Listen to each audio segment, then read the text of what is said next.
A very pleasant evening to all distinguished panelists and participants. Bharati Vidyapeeth Institute of Computer Applications and Management, BVI CAM, in association with Computational Intelligence Society, CIS chapter of IEEE Delhi section, Computer Society CS chapter of IEEE Delhi section, Technology and Engineering Management Society, TEMS chapter of IEEE Delhi section, System Man and Cybernetics SMC Society chapter of IEEE Delhi section, Communication Society of IEEE Delhi section, Consultants Network Affinity CNA Group of IEEE Delhi section, Life Member Affinity LMA Group of IEEE Delhi section, Inter-Society Relations IRS Standing Committee of IEEE Delhi section, Industry Relations and Special Interest Group on Humanitarian Technology, Site Standing Committees of IEEE Delhi section, with the Associations of Computer Society of India CSI, Institute of Information Technology Professionals IITP, ISTE Delhi section, and IETE Delhi Center as technical collaborators. Welcome you all to the webinar on Chaos Engineering. It is a moment of pride and honor to announce that we with united hands mark special contribution for the monumental occasions Azadi Ka Amrit Mahotsav, an initiative to celebrate 75 years of glorious independence, as well as contribute our bit in seeking to find practical global solutions for the benefit of all, the aim of India during its G20 presidency tenure in 2023. This webinar is an initiative to mark both these monumental occasions of Azadi Ka Amrit Mahotsav as well as our G20 presidency. By running Chow's experiments directly on a production system in a controlled manner, you can improve your system's availability by identifying and eliminating problems before they manifest as outages, says a team of senior software and Chow's engineers at Netflix in the business case for Chow's engineering in IEEE cloud computing. Chaos engineering helps teams proactively find faults before they become outages. It helps companies immensely to build software that works. In this session today, we shall learn about Chaos engineering, how it is practiced in an enterprise, who practices it, where it can be applied, what are the benefits, and more. This session is aimed to discuss all these issues and concerns. I would first take this opportunity to welcome amongst us our distinguished panelists for the day. We are privileged to have amongst us a galaxy of speakers. I now request Professor M.N. Huda Sir, Director, Bharati Vidyapeeth Institute of Computer Applications and Management, BVI CAM, and Vice Chairperson, IEEE Delhi Section, to address the participants with his inspiring words. Good evening, everyone. Am I audible now? Yes, sir. Good evening, everyone. At the outset, let me take this opportunity to welcome the very first, at the outset, my valued speaker for today, Mr. Dushyant Sahani, Global Practice Leader and Director, Horizontal Tech and Management, Nagarro, who has very kindly agreed to be with all of us and share his experience on this chaos engineering. Dear friends, I also take this opportunity to welcome all the participants from various parts of the country and abroad who keep on waiting for such webinars organized at our platform, IET, IEEE, BVI CAM Weekly Winning Webinar Series.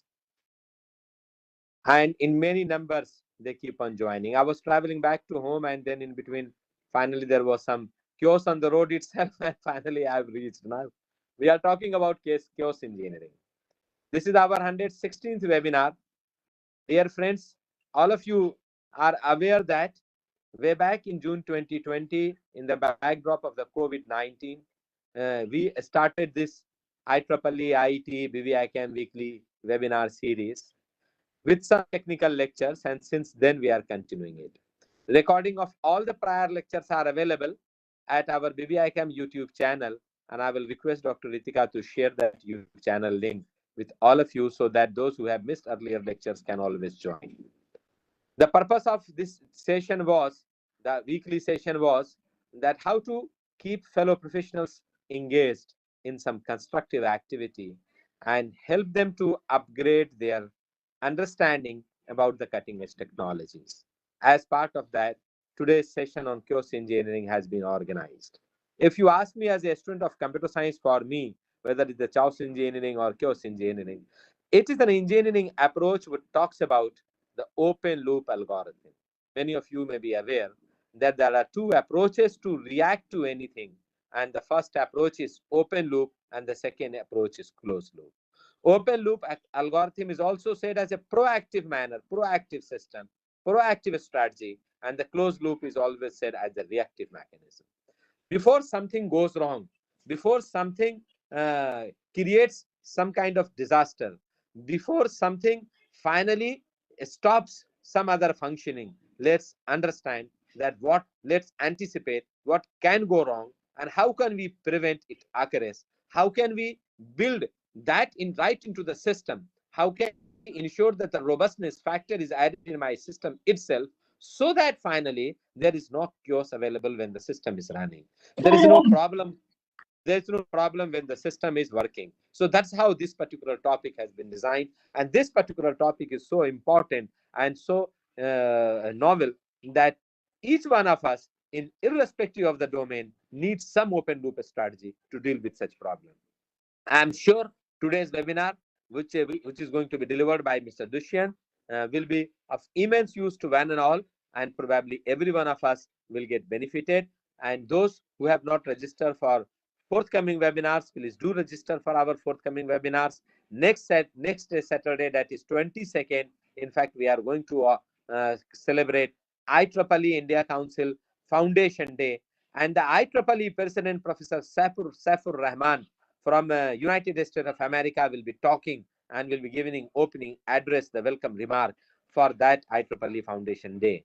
And the former chairperson of National Board of Accreditation and former Vice Chancellor, founder Vice Chancellor of Guru Gobind Singh Indraprasth University, Professor K.K. Agarwal, will be giving the thematic address, his presidential address. So these two addresses are also very important. Please join us in time tomorrow. And हमेशा की तरह मैं इस note पे conclude करना चाहूंगा कि फूलों की तरह फिर खिलेंगे हम, फूलों की तरह फिर खिलेंगे हम, और अगले सैटरडे एक नए टॉपिक के साथ दो बड़े अपने जमाने के प्रीमियर स्पीकर के साथ फिर मिलेंगे हम. Thank you so much. Wish you all the best. God bless you all. Over to you, Dr. Ritika. Thank you, sir. I would now welcome amongst us our expert speaker, Mr. Dushyant A. Sahani, with an e-bouquet. Mr. Dushyant is a passionate business leader with hands-on technology and consulting background and over 2 decades of industry experience. He leads a global practice that focuses on growing Nagarro's footprint in the horizontal tech and management consulting industry verticals. He is responsible for launching several new services to the market for Nagarro while incubating new competencies in niche areas like Chaos engineering, embedded systems, and more. He was a panelist at the Chaos Carnival 2022 and 2023, a guest speaker at the World Product Day, and remains a technologist who loves navigating the 0 to 1 journey of any topic. I welcome you today to this session, sir, and I would now request you to kindly enlighten the house.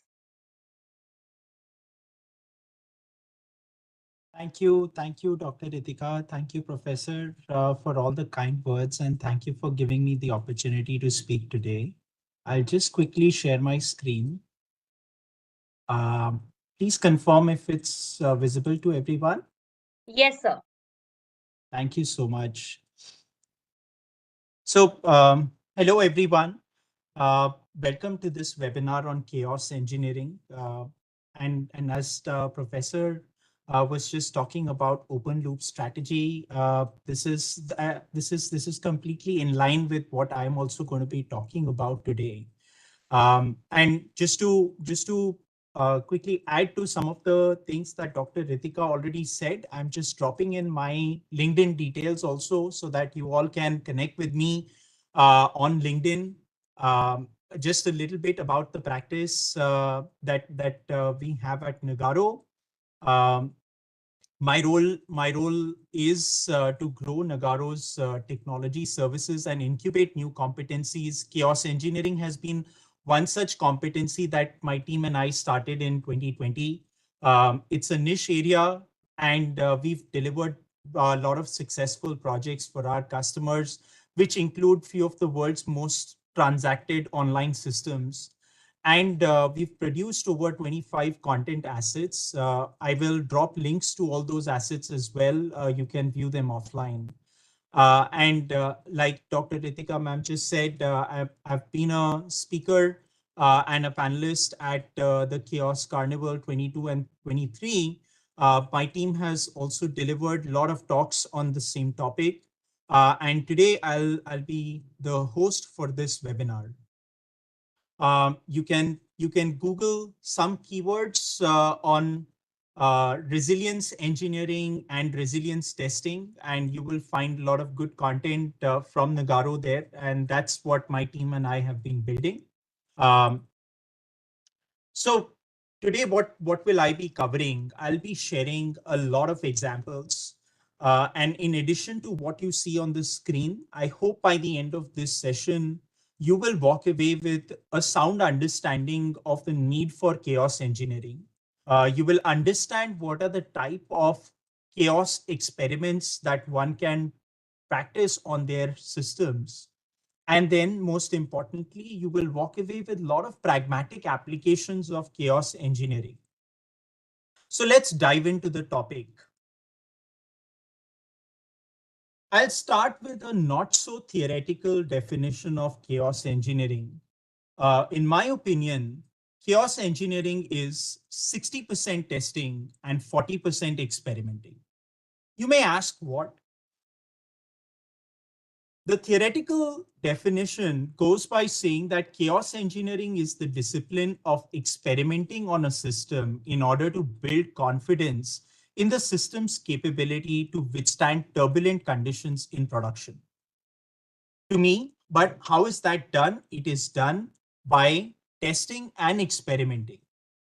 Let's understand a little more what is this testing.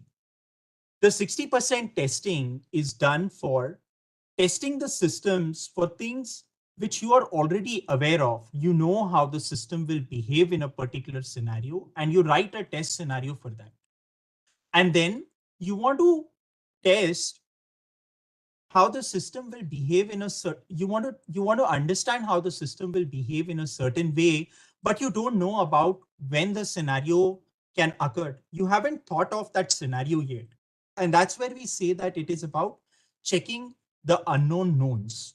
It's a typical curious quality assurance situation. If you follow it from a software industry perspective, QAs often come up with such scenarios. And then what is this 40% experimenting, you may ask? So taking this case of a curious QA further, the 40% experimenting is for experimenting about known unknowns. Now, this is where you have some form of a hypothesis about the test result, and you run a chaos experiment to see the behavior of your system and determine whether your hypothesis passed or failed. And then the last thing is about discovering unknown unknowns. Now, these are things which you haven't thought of, which you don't know how your system will behave if they even occur. And basically, these are bonus discoveries which can have a maximum impact on the way you build your systems. Let's look at some examples. I'll start off with a very familiar example you all can relate with. And that will help you build a perspective on what do I mean by testing a known known. Imagine a live cricket match. It's IPL season, final over. Most matches are running to the final over, close matches. Now, streaming providers in such situations know that at least at the end of these final overs, the traffic will become very high. they already plan to build immunity in their applications so that they scale out when the traffic surges. And if the traffic surges beyond a threshold, they introduce new instances. Now, these instances can be spun up automatically, but some of the larger teams who want to control costs also want to do this manually at times or through some better mechanisms, which we will discuss later. Now, to be confident about whether the system is going to scale, you want to test that situation. And when a new instance is added, when the traffic is surging, if something failed due to whatever reason, does it recover as expected? And whether the system at that time was able to support that traffic volume which is coming for that final overviewing without affecting the user's experience. Now, in this case, you know that the traffic will surge, you know you have built-in immunity and you want to test that. That is what is testing a known scenario. Let's look at what do we mean by checking for an unknown known. Now, we talked about a restarting of an instance when the traffic surged, but we don't know what really happened or what really caused that instance to restart on its own. But you understood the behavior that once it restarted, what happened next. But when in this process, you wanted to determine or learn what caused that problem, you learned that there was potentially a dependent system that choked unexpectedly, and it caused a cascading effect that caused the critical component to fail, to restart, and then recover again. This was not a scenario that your QA team had planned. So this is an unknown, and you want to now find out the root cause. Let's move on to the experimenting bit. Stay to this image of Dhoni hitting a six and the commentators talking about. Imagine if at that point of six, you now start to see that dreaded slowness on the screen and that circle starts popping up, right? Nobody likes to see that in that most interesting moment of the match. So what is it that is known here, right? We knew that the traffic is going to surge, but sometimes you really don't know when Dhoni is going to hit that six, right? So if you haven't planned to automatically scale your systems, you want to write some kind of prediction algorithms that will predict the traffic based on different match situations. And now when you are coming up with that complex test scenario, you want to come up with an hypothesis of how your system will behave while testing the prediction capability of your algorithm as well. Note, it is very important for larger organizations to do that because they want to also keep a check on the cost of infrastructure. They cannot scale infinitely at the end of the day. So they want to experiment through these known unknown scenarios. And they want to run an experiment that will test this hypothesis, and they want to what would be the system's response. They don't know. So the hypothesis is going to pass or fail. And then the last thing is that the unknown. You haven't thought of it. You don't know how the system will behave. You know, the match was going fine. Dhoni hit the six. India was winning. But all of a sudden, the systems blanked out. And there was a sudden surge in ticket volume. Nobody knows what just happened, in a live environment.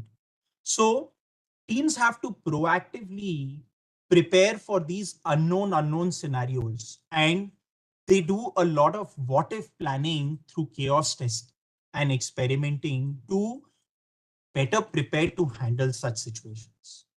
So in all, this is kind of the summary of the various ways in which chaos testing is helping in testing and experimenting.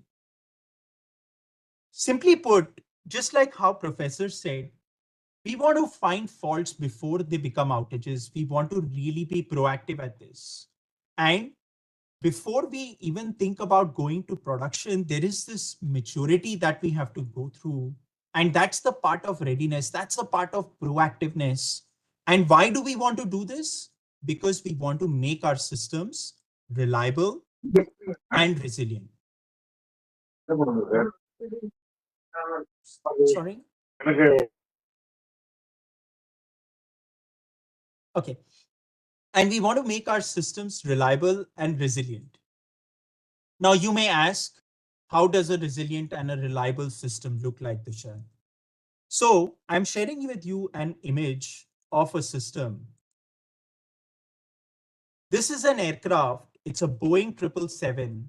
And this is an incident from February 2021. In this particular incident, this aircraft, Boeing 777, shed huge chunks of metal from this side of the aircraft, but it wasn't in danger of going down. And this is what is a fine example of resiliency. The aircraft still managed to land safely. You may think that this is an extreme example, but this is really how we want to understand how resilient systems behave in turbulent systems, in turbulent situations. The goal of this overall investment in chaos testing is to ensure that systems recover quickly. The customer who is experiencing all of this should continue to operate with the first principle. They must get the basic service. The plane should continue to fly even with a degraded experience. But once Boeing or anyone who was involved in this incident has learned about this, the new or the next normal should make the system even more robust, more resilient. So what am I really trying to say here is that there was an adverse event that occurred. The plane probably operated with one engine. There was something that there was the ATC that requested for an immediate landing for everyone's safety, right? And then the response control made sure that everyone was safe. Now, in this entire process, once the plane has landed safely, there will, of course, be an analysis. We've all seen the way airlines try to find out what went wrong. And that's how they make it more resilient so that the planes don't crash. But this is not going to be possible if there is not the right amount of monitoring and observability in the system, right? So to take this concept further of resilience and reliability, let's try to understand what are these indicators that are important to monitor and observe. The first one was a more of an indicator of reliability is the mean time to failure, which is the average amount of time of a defective system can continue running before it fails, right? And then the important indicator of resiliency is MTTR. It is what it takes for the system to recover to a normal state, right? Now, note within this entire time window, there may be smaller chunks like we saw in the previous image. There would be a mean time to repair. There might be another failure that could happen, but the intent here is to completely track the MTTR, which is what is going to take you back to the normal state of operation where everything was smooth and perhaps even better. That's the goal. So with that, now that we've looked at what is chaos testing and what is it really helping in improve, we now move on to some other important vitals of monitoring and observability. Just think of an analogy of a human system. We looked at resiliency and reliability as indicators that people can see, people can feel. Those are measured in time, right? But just just taking an analogy of a human body, right? There are vitals internally, that help in determining if something could possibly go wrong. Where is that proactiveness going to come from, right? you may think that a person is walking fine, but underlying they might have some poor heart condition. Their LDL cholesterol might be high. They may have a high HB1AC. And just like that, digital systems also have important vitals. And let's look at them. Let's look at those examples. The first one that I wanted to talk about is a service level indicator. In the example that we were talking about Dhoni and the live system, it's very important for a streaming service provider to have indicators around latency, because that's what's going to impact your experience. Then for systems which might be transacting in payments, they might want to think about transactions per second. These are indicators which will help them to determine whether something is running in a normal state or something might be going wrong. But what is the goal that they chase? Now that is what is measured through a service level objective. Now this is the goal. So often organizations set goals that 99.99% of the time, my requests have to be served in less than 5 milliseconds. There shouldn't be any latency beyond that, because that may impact the customer's experience in some form, right? And this has to be continuously monitored over a time window, which is very important. And continuously measuring this over a duration of 1 month or whatever intervals that teams decide helps in tracking not only the performance or health of the system, but also it gives you an indication of the error budget. And this is, the allowable error. 99.99% means that only 4 minutes in a month, it's going to be not available. And that's something that that teams aggressively monitor, observe, and ensure just to deliver the best experience. And this is not just a verbal commitment. This is something that they commit via what they call as service level agreement. That's a commitment, commitment to the quality that is going to be delivered to the customers, right? So just an example here. If this SLA commitment is not met, it might lead to chargebacks, loss of revenue, and whatnot, right? So these are the vitals that help us determine how the system is going to behave. Now, what do these unhealthy vitals will lead to? Just like, excessive cholesterol is going to lead to a heart condition and expensive hospital bills, unhealthy vitals of a digital system are going to lead to downtimes. And the cost of downtime is measured, is a function of these 5 variables that I'm about to share. These 5 variables are the potential loss of revenue, the impact on an engineer's productivity, the hours that they spent on fixing these kind of problems. That's the impact that we are talking about. These are critical engineering hours that could be spent on innovation. The customer chargebacks, of course, the customer who is unhappy might request a chargeback in the subscription fee that they might be paying. And the worst of all is, the poor customer experience. Customers can move on. It's a churn of customers, and that's the cost that companies have to pay. And the most brutal one is the impact on the brand. Now, no one wants to be in a situation where they are all over the news articles. These are just some example of recent incidents that I am sharing.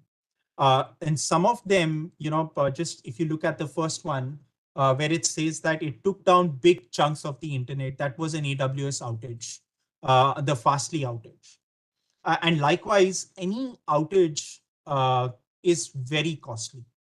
Okay, so the cost of downtime is always high, very high. Now let's look at some practical examples of the service level indicators and objectives from some of the day-to-day applications that companies are measuring and observing so that they deliver the best experience to us as customers, right? Let's take a few examples. Think of your digital TV. Imagine you want to buy a subscription for viewing the IPL. The moment you pay for or subscribe to the channel, you want the channel to be activated. The customer today does not have any patience. So the service provider is definitely having an SLO around that particular transaction, that the moment someone pays money to subscribe to a channel, the channel should be activated on their televisions in less than a few seconds or a few minutes. That's the SLO they are monitoring, and that is being measured continuously over whatever frequency that they might set. Now look at another example. Think of FASTag. Nobody wants to end up in queues. We have tested a similar application like this in production, where we have discovered where we managed to discover some unknown problems with the system, and that helped the engineering team, to find solutions for potential outages that could have led to a loss of multiple transactions in FASTag, and not to mention the countless queues that might accumulate in a FASTag lane, right? That's a SLO that this team is measuring. Think about Big Billion Day. Think about ticket counters. You are at an airline counter, you are at a hotel, you want to check in immediately. Now, all those organizations have SLOs for making your check-in as smooth as possible. Those SLOs are, again, they are working with digital systems, and they want to make sure that those SLOs are fast. They help deliver in a better customer experience. Another one, Big Billion Day. You don't want to lose out on your card just because the website was not available. Something went wrong with the website. You may be okay for not getting a recommendation for buying a matching product, but you may never like if your cart checkout fails. You may always want your order to go through smoothly. That's what the Flipkarts, Amazons, Mintras of the world do to ensure they have the best customer experience for checkout. And the last one, from an example perspective, I wanted to share was a distribution center. We are so used to getting orders from all the logistics providers. In a distribution center, there are so many systems that are having independent SLOs to ensure each transaction is working in a specific time interval, so that when the logistics operator comes, they know where to pick up the package from and load it in their cargo, and just come to you and deliver it smoothly. What would happen if this is not working fine? Imagine. Just to summarize now, we've looked at the important SLOs, what is the cost of downtime, which is basically why companies are investing in chaos engineering. Just to summarize, how would it really feel if none of this is coming together the way it should to deliver the best experience? Well, if you are a customer, like we said, you will feel frustrated. You would want to move on to something else. You would want to maybe switch to a different service. If Amazon, no, Flipkart. Let's move on. If you are an organization, an enterprise, your losses, that cost of downtime equation that I just shared, just to give you a perspective, Alibaba does a singles day, which is an event where they have multi-billion dollar transactions that happen in one day. A 20-minute outage in a couple of years back meant that they had potential revenue losses of $1 billion. That was how costly that 20-minute outage was. So that's what they lose. And if you are an engineer, it's all pain. You have sleepless nights, you're troubleshooting, there is anxiety, you have to deal with a lot of pressure to bring back the systems. And then there is this drill that you have to go through post all of this is done. There is incident management that happens. There is root cause analysis that happens so that this is never repeated again. So it's a very painful drill. And as I said, these are crucial engineering hours that could be spent on innovation, but it's being spent on troubleshooting something that went wrong. So I can't emphasize more on the importance of why companies have to invest more in proactive techniques, the open loop strategy, like Professor was saying.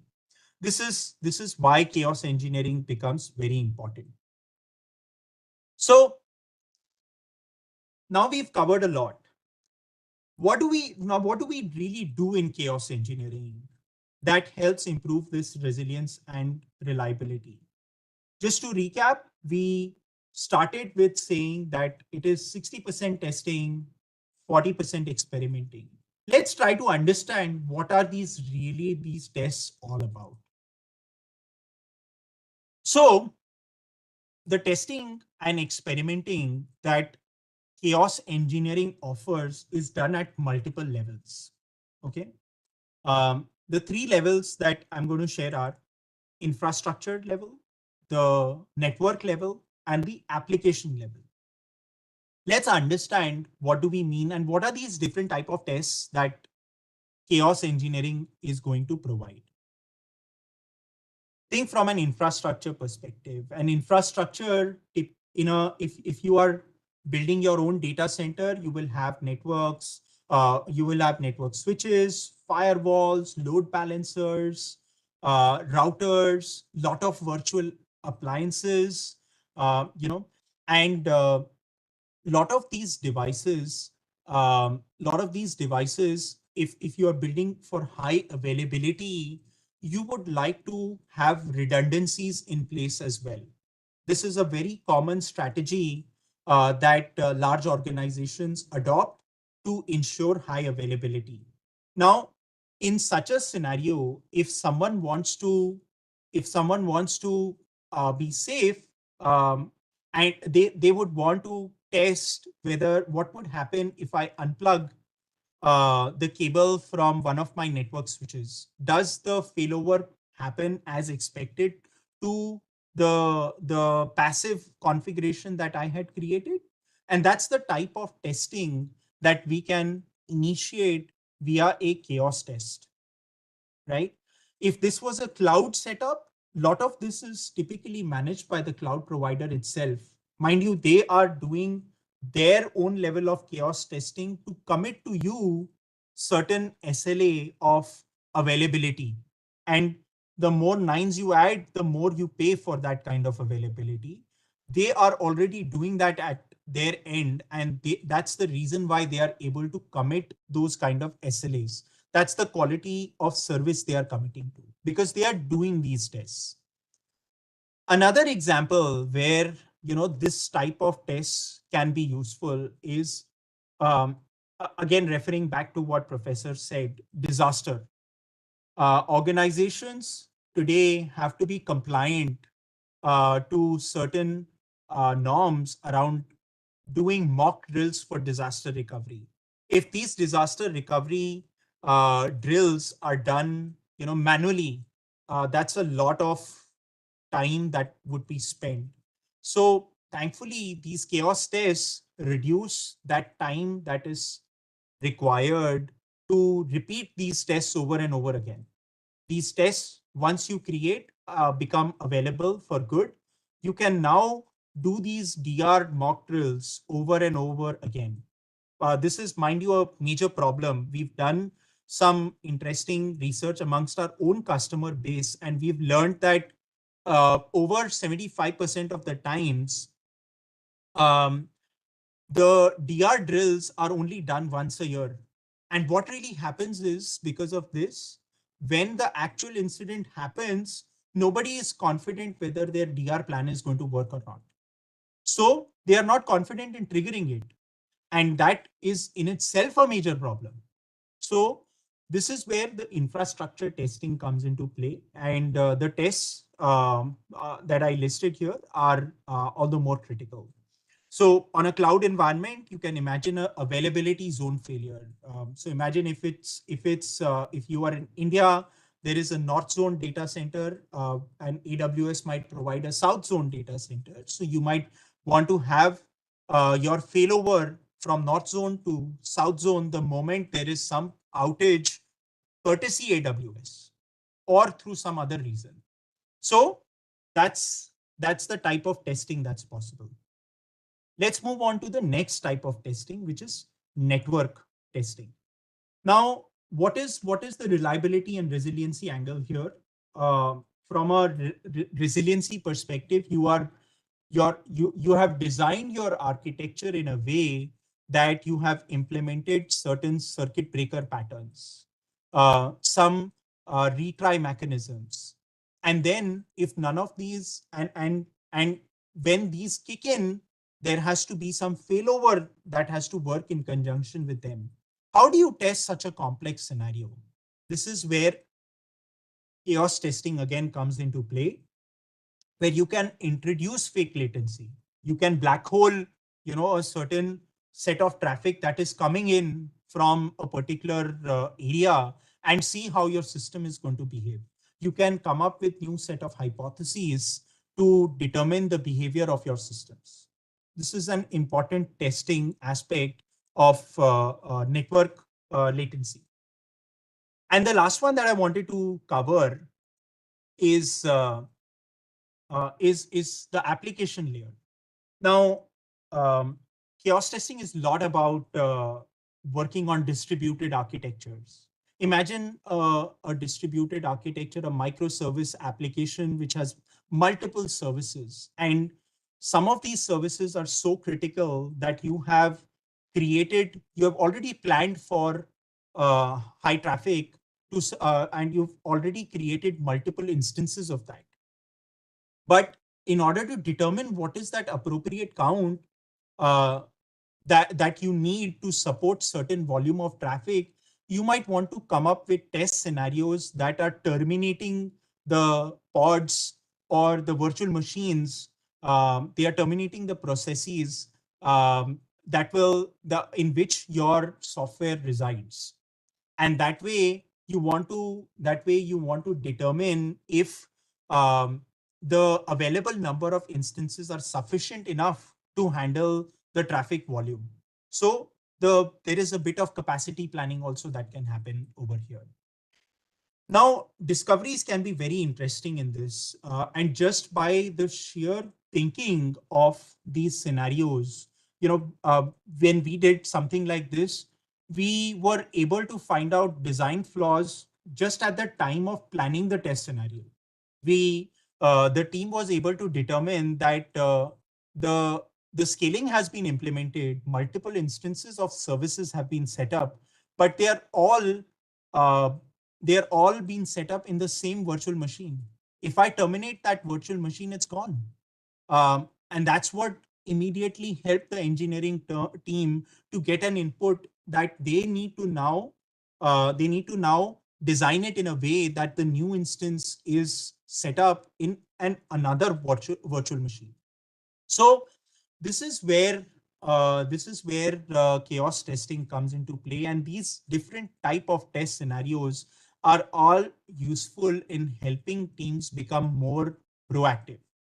So a lot of these chaos tools, they're not only accelerating the testing, they're helping teams to think of newer ways of breaking their system in lower environments before they could think of such an event happening in production. Now, this overall discipline of chaos engineering has evolved a lot in the last 12 years, I can say. It started off with Netflix, just like how Dr. Ritika pointed out in the first opening statement. It started off with some Netflix engineers coming up with some open source tools for Simian Army. Chaos Monkey was one of the more popular ones. but it had some limited capabilities. And then you fast forward to 2023, we are now talking about chaos testing being done through the CI/CD pipelines, which is continuously testing the resiliency and reliability and making it a quality gate before the build or release is pushed to production. This is how mature the tooling has become now. On the screen, I'm sharing some names of popular tools. You can definitely research more about them offline.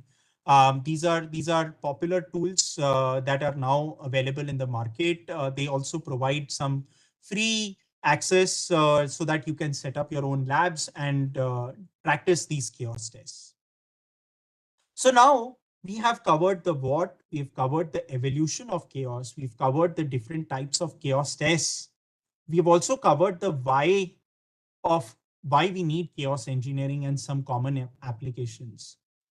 Let's look at some examples now. I'll just walk you through that example that I just spoke about, an infrastructure chaos test. Um, and and just imagine that this is I'm going to do I'm going to talk about a payments application that has built-in resiliency at the load balancer level. You can see there are two of these over here, which is indicating that there is some built-in redundancy. They are operating in an active passive mode, which means that the traffic will always flow from the active one, but when the active goes out for whatever reason, the passive will take over, right? And how will we do all of this? This is we will do this by the through the chaos tools that we have. I've again referenced some of them. You need only one to do this, not all of them. So what you will do is you will trigger a fault from the chaos tool itself, right? And what you will also do is that you will monitor the state of the application, the infrastructure, the network through some kind of a monitoring APM type of a tool, observability type of a tool. I've put an example here as Grafana. It's again an open source tool. You can set up a dashboard in here. And what you will really do is that you will set up the chaos test in the tool itself. You will trigger the test from the tool that is meant to terminate this instance of the load balancer, right? And you will also design probes that will keep monitoring the state of the system before the test, during the test, and after the test. And what will happen, right? That is the part that you will keep, that is the part where you observe your Grafana dashboard to determine how the system behaved. That's where you will start making observations whether the traffic started going through this alternate route, which is what I'm showing over here, right? And you will also now measure what time it took for this terminated load balancer to recover. And that is what is the measure of the resiliency. And whether the system came back to its normal state, which means the same active passive configuration again started working and the system was healthy again, right? Now, another test in the same setup can be you do a network latency on just one of the load balancers. Again, you do this test just like how I described through the fake latency. You want to observe that due to the fake latency, is it creating some kind of a queuing? And if it is creating some kind of a queuing, the new request might start failing very soon. So is it the new request, since you have implemented some retry mechanism, is it retrying the number of times that you had thought of? And then is the circuit breaker kicking in to start redirecting the traffic through the alternate load balancer. This is the type of test that we are talking about that's going to be possible through a chaos test. Right? Now you may wonder, after all of this, we haven't really talked about running all of this in production, right? Can we do this in production? Well, of course, the goal is yes, certainly we have to do this in production, right? Don't go by the name. Chaos testing is not chaotic at all. It has to be done in a controlled manner. Now, systems like Prime Video, Netflix, they have not achieved the quality of service in just months. They have invested years of effort to deliver what they deliver today, right? And I'm just listing down few things that are important and kind of prerequisites before someone is trying to do this in production, right? These are up on your screen. These are basic readiness checks. You need to have runbooks in place. You need to have your scripts in place. You need to have all of this pre-tested so that nothing is going wrong in production. But the important part is that you don't want to run tests in production that are meant for just discovery. It cannot be random testing. And if you want to do that type of that is an experiment for which you don't know what's going to happen, then you need to start thinking of planning it in off hours. When we did something for that FASTag like system, we did it at 3 a.m. in the night where the traffic was minimal. We did not anticipate any impact on the transactions, right? And then you need to start maturing the type of tests that you are running. And likewise, you gradually improve the maturity, and you want to mature this to do it randomly over time. So this is typically how things are done in production. And if you want to know how a mature enterprise would do it, so they would typically have a central resilience engineering team, which will comprise of these chaos engineers who are responsible for designing these test scenarios. And they will try to set up all of this in a CI/CD pipeline, right? Through their DevOps platform, like a Jenkins type of a system. And they will make these set of experiments available to the different feature teams who might work on different features of the application. For example, an Amazon might have a team that just works on enhancing the checkout experience. There might be a team that might just work on product selection. So each team might want to do chaos tests. Each team might want to have its own SLOs around it. And then a lot of this is done on the service, the associated infrastructure. It's done in a lower environment first, and then it is slowly matured to a production environment. And that's what chaos testing is all about. So to summarize, it's 60% testing, 40% experimenting. It is helping us proactively find faults before they become outages. It is used to test reliability and resiliency of a system. And then in a chaos test, we are monitoring continuously the health of the system, and we measure the mean time to recover to validate our hypothesis. And chaos testing, last thing, is not chaotic at all. It is done in a very controlled manner. Don't go by the name. It is not chaotic. So what's next? What can you expect if you are an engineer? You can acquire a lot of skills around resilience. It's the most niche skill there in the market. You can build a holistic perspective about resiliency, which includes areas like performance, security, availability, and then you can learn about architecture patterns to make your systems highly performant, highly resilient if you are an engineer. So there is a different career path if you are a QA, you are an architect. All of them have to come together, and you can think of becoming chaos engineers, chaos architects.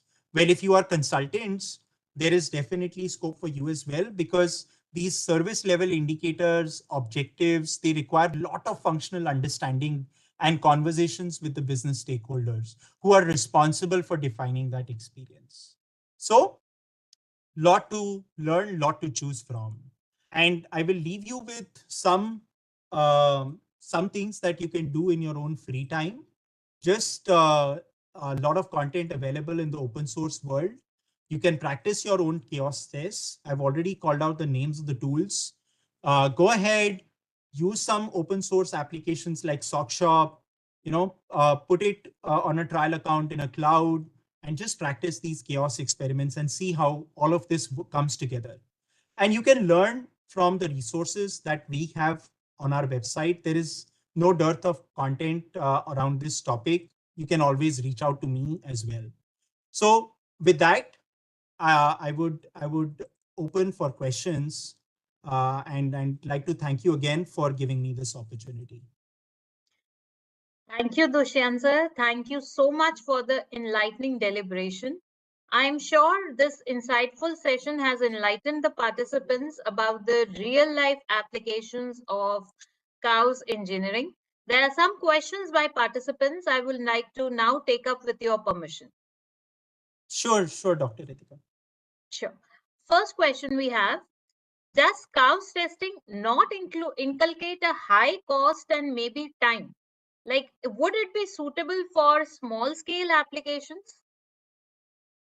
So I would say that it is suitable for critical applications. If your application is extremely critical and there is an experience related problem associated with it. If the system goes down, it could lead to some kind of financial losses. So that is the part you should focus on rather than the scale of the application. These days we work in microservice architectures. Anyways, the microservice is a small application only. Absolutely. Yeah. So next question we have, where to begin from to be a chaos engineer? Are any special certifications or abilities desirable? Well, you need to have an inquisitive mindset for sure. That's one. But lot of these tools that I mentioned also offer certifications. There are courses that are available on Coursera, EDX also that one can take to learn chaos engineering. And as I said, a lot of informative material available on Nagaro's website as well. Absolutely. So one question, is chaos engineering similar to disaster recovery? Well, chaos engineering is used to do DR testing more effectively and quickly. That's the way I would put it. It's not same. In disaster recovery, you probably might be doing that type of a testing once in 6 months. But if you start utilizing chaos tests and the type of acceleration it provides to inject these complex type of faults, artificial faults in your system, you can repeat that DR testing every month, perhaps, and achieve certain compliances. Remember, when we talk about financial systems, especially every country, even RBI has norms in India that banks should be doing these DR testing drills every month almost now, right? And you may recall that HDFC had to shut down its credit card business for a long time just because they didn't have enough DR testing that they were doing. Absolutely. So one more question we have, what will be the reliability of a chaos engineered system? That's dependent on the goal that you set. Absolutely. So thank you, sir. Thank you so much for this wonderful session. I hope this has risen the interest of our participants. I would now request Professor M.N. Huda, sir, to kindly present a certificate to Dushyant Sahani, sir, as a token of remembrance for this wonderful session today. Thank you so much, Mr. Dushyant. Thank you. This topic is now ever evolving topic. As long as the complexity and the functionalities in the product will keep on increasing, and its reliability and availability will be required, and that too in a guaranteed manner, the need of the chaos engineering to be done and the system to be tested in proactive manner, so that its confidence amongst the user can be high and as high as possible. So this is an ever evolving topic. Thank you so much. You have explained so nicely. And the beauty of the industry people is so many use cases and so many examples. I'm sure the participants like me might have been benefited. And thank you so much. This certificate is only for the purpose of remembrance, not for the purpose of certification, including this memento, which is only as a remembrance that once you see, it will be the part of this wonderful and fabulous webinar delivered by you. Thank you so much. We'll meet again. Over to you, Dr. Thank you. Thank you, sir. Once again, a big thank you to Dushyant, sir, who has given us this great knowledge today. So, dear participants, with this, we come to an end to this wonderful session. I thank all our distinguished panelists and participants who have continuously supported us through this webinar. A big thank you to all of you who have joined us today on this auspicious day. The feedback link for today's session has already been shared in the chat window. So I request all my participants to kindly fill their